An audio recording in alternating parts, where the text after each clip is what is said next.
Bem-vindos ao canal Estudos Espíritas por Angélica e Ricardo. Vamos dar sequência ao estudo das parábolas de Jesus e hoje estudaremos a parábola do espírito imundo volta a casa. Mas antes, vamos relaxar em nossas cadeiras, elevar os nossos pensamentos aos bons espíritos, pedindo maior compreensão para as palavras de Jesus, com a prece que dele nos deixou. Pai nosso que estais nos céus, santificado seja o vosso nome. Venha a nós o vosso reino, seja feita a vossa vontade, assim na terra como no céu. O pão nosso de cada dia dai-nos hoje. Perdoai as nossas ofensas, assim como perdoarmos aqueles que nos têm ofendido. Não nos deixeis cair em tentação, mas livrai-nos do mal, porque vosso é o reino, o poder e a glória para todo sempre. Essa parábola está citada por dois evangelistas. O primeiro é Mateus, está no capítulo 12, versículo 43 a 45, e o outro é Lucas, está no capítulo 11, os versículos são 24 a 26. Quando o espírito imundo tem saído do homem, anda por lugares áridos, buscando repouso e não o encontra. Então diz: voltarei para minha casa de onde saí. E voltando, acha desocupada, varrida e adornada. Então, vai e leva consigo outros 7 espíritos piores do que ele.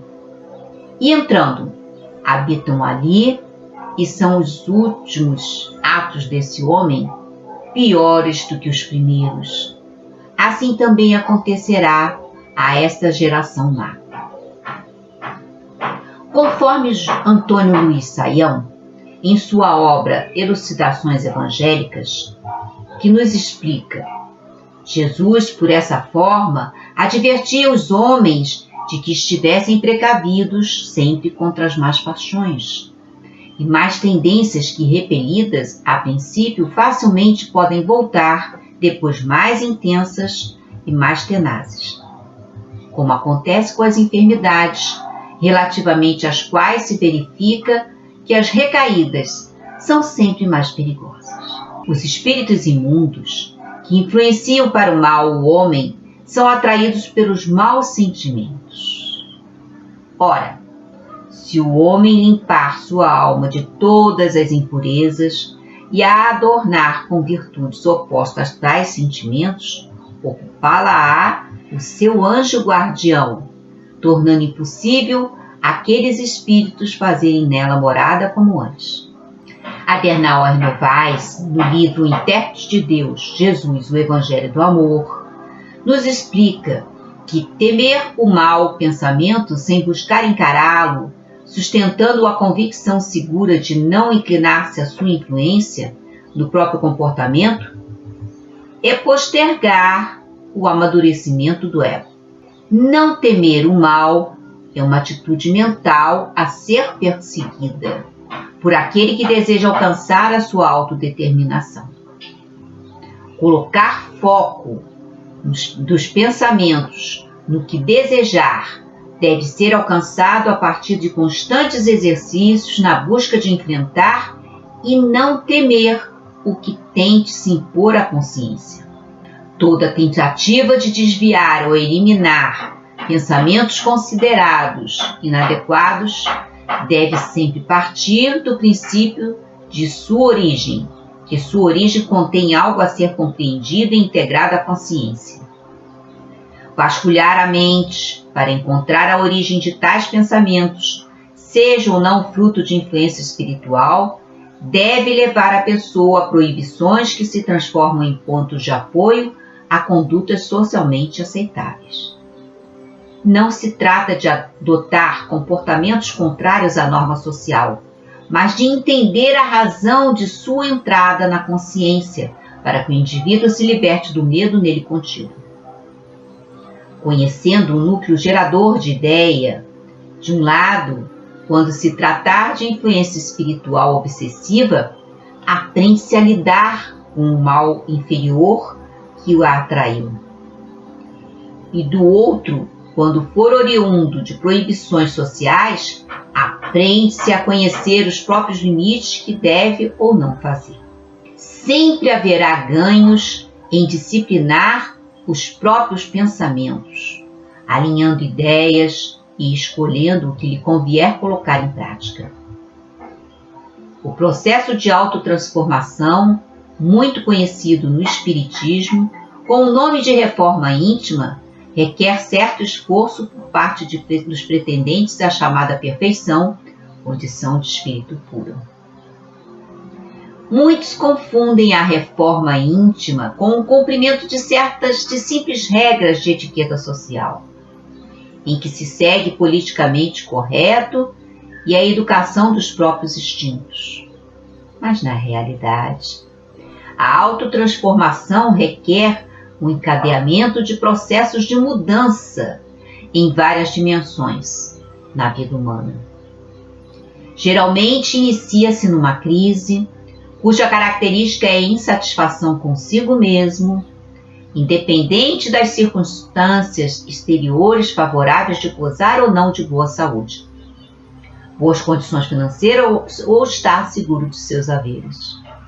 Trata-se de um descontentamento com a própria personalidade, não mais aceitando a dificuldade de pensar, de ser da mesma forma, de ter os mesmos impedimentos em alcançar o que deseja ser. Parece, nesse estado, que não se avançou na evolução, voltando ao ponto zero, acreditando que estacionou por muito tempo. Nesse sentido, o indivíduo descobre que os impedimentos em mudar se encontram na sua própria maneira de ser e nas limitações que percebe em suas capacidades. Não mais atribui a fatores externos suas dificuldades no caminho de sua vida. Entende que o outro, quando o atrapalha ou agride, sob qualquer pretexto, nada mais representa do que as suas próprias lacunas de capacidade em prosseguir, além de constituir fator de aprendizado no que dificulta. Uma crise pode ser vista como algo ruim, algo temerário, que beira a depressão. Pode também ser um grande fator de crescimento que, encarada como porta de acesso às tendências inconscientes que necessitam chegar à consciência para a realização. Quando a crise é existencial, não referente a perdas necessárias, mas voltadas ao equacionamento, do mistério da própria razão de ser e de viver, geralmente tem efeito positivo, quando levada a sério, sem medo e sem vitimização.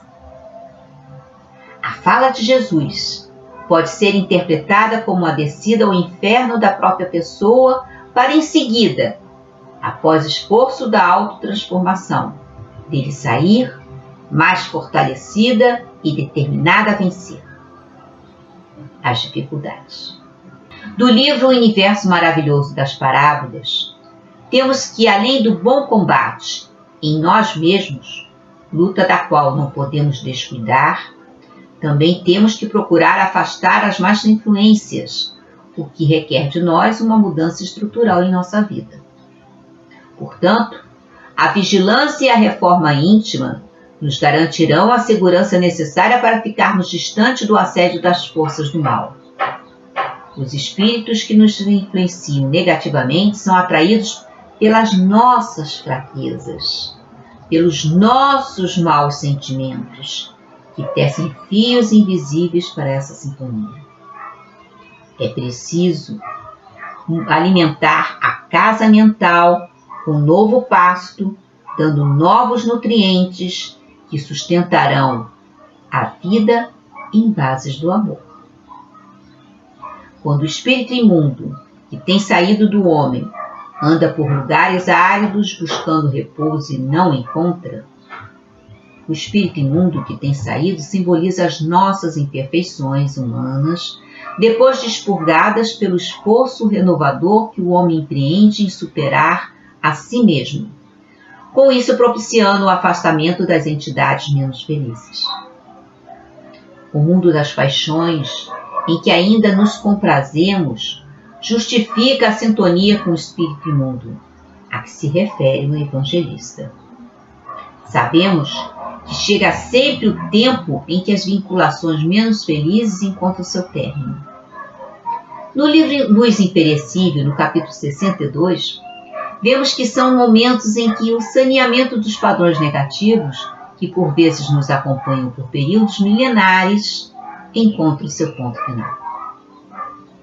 Levemos em conta que, ao lado da purificação sistemática dos carreiros da evolução, surgem também os problemas por nós avocados pelas vias da invigilância, suscetíveis de limpeza ou superação. A imundície do espírito expressa bem as manchas psíquicas a impregnarem a individualidade, seja por falta de conhecimento, seja por presença nos campos distoantes das vibrações do bem. Em ambos os casos, há o chamamento da lei do progresso, convocando-nos à libertação espiritual. Essa libertação é inerente a todo aquele que alcançou a condição de espírito puro. No entanto, permanecendo na retaguarda, indiferente ao aprendizado, sujeita-se ao sofrimento que se prolonga, tendo que conviver às vezes em ligação consciente ou inconsciente com entidades ainda presas à imperfeição e à materialidade. Tem saído do homem, quando elementos de despertamento encontram ressonância em alguém, abrem-se novas perspectivas quanto ao seu futuro, pela desimantação e consequente afastamento das entidades espirituais que, em sintonia com os seus antigos padrões inferiores, se mantinham com eles conjugados. Nessa hora, cérebro e coração iluminados pela mensagem superior, que detonaram os recursos da desvinculação, devem se manter sobre o impacto da vontade, firmes e incansável sistema de realimentação dos padrões de segurança e aperfeiçoamento que acabam por eleger. Anda por lugares áridos, buscando repouso e não o encontra. Então diz: voltarei para minha casa, de onde saí. O ato em dizer define a atitude mental desse espírito e dá início à ação. O retorno aos velhos hábitos permite que o mal volte a se instalar dentro da casa mental, causando enorme prejuízo ao homem novo. Ainda que em formação, criando clima de sintonia onde as insinuações das trevas podem retornar, causando danos maiores. A casa desocupada sugere ociosidade mental. Essa é a grande germinadora de processos mórbidos, de quistos espirituais a exigirem terapias dolorosas de longo curso e nem sempre aceitas de bom grado por quantos possam vir delas necessitar. Voltarei para minha casa de onde saí. É condição presente e atuante das cargas de pensamentos e hábitos que o processo reeducativo expulsou do centro de nossas cogitações atuais e que anseiam retornar às antigas posições. É para esse fato lógico e natural que Jesus endereça os imperativos: vigiai e orai. Obviamente, e por extensão, nos é possível identificar companhias ligadas sob regime de obsessão simples e complexa, a espreitarem antigos hospedeiros na ânsia de reeditarem quadros de dor e sofrimento. E voltando, acha desocupada, varrida e adornada. Se voltarei, insinua a propósito, voltando, já é a consolidação efetivada pela falta de raciocínio e reflexões. o espírito não fica entregue a raciocínios e reflexões. Desculpa.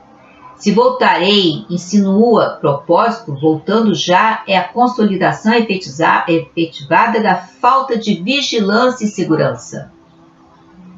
O espírito não fica entregue a raciocínio e reflexões. Ele pode voltar mesmo, e isso ocorre com quase todos. Indispensável, pois, é perseverar no bem e que a porta mental esteja fechada, impossibilitando a sintonia com os motivos negativos e entidades que ainda gravitam nas faixas de desequilíbrio. À medida que nos identificamos com padrões superiores, vamos criando recursos a nos proteger das investidas infelizes, impedindo que sejam achados desocupados e potencialmente predispostos aos envolvimentos trevosos. Ainda em função da lei de causa e efeito, possam remanescer situações ou vinculações inoportunas, o estado positivo, a confiança em Deus e a esperança em dias melhores, a curto ou a médio prazo, o equacionamento das dificuldades e o domínio da paz e felicidade que todos almejamos. Assim, acontecerá também a essa geração má. Todo aquele que permanece envolto nessa situação que acabamos de estudar, certamente é membro dessa má geração a que Jesus se refere. Nunca o mundo esteve tão enriquecido com tantos ensinamentos, o Evangelho divulgado a todos os povos em larga escala, as filosofias e as religiões, constitui um farto banquete espiritual para satisfazer aos mais exigentes paladares. Mas ainda assim, persistem aqueles que caem nas malhas impiedosas da obsessão, gerando para si e para outros problemas às vezes de difícil solução. Agora, vamos vibrar para que a nossa sintonia melhore, para aprender a conviver em paz e gerar fraternidade e solidariedade. Pois, como vimos no estudo, tudo começa em nós. E somos nós que precisamos melhorar, amar e desejar contribuir para um mundo melhor de se viver. Vamos vibrar para os hospitais, para os presídios, para os abrigos. Vamos vibrar para as comunidades religiosas, para as casas espíritas, para a nossa casa espírita. Vamos pedir licença para vibrar por nós mesmos e deixar uma vibração para onde ela se faça mais necessária. Vamos agradecer aos bons espíritos que nos ajudaram a melhor compreender esse estudo. Vamos agradecer ao Mestre Jesus que nos deixou o caminho, as verdades, de como melhor viver, conviver, para alcançarmos a compreensão da vontade do Pai Maior. Vamos agradecer ao nosso Pai por tanto amor em nos cercar de tudo o que necessitamos para alcançarmos a felicidade. Obrigada a você que nos acompanhou no estudo. Se gostou, dê o seu like, faça um comentário, clique no sininho, pois toda vez que houver uma nova postagem, você receberá uma mensagem. A todos, muita paz.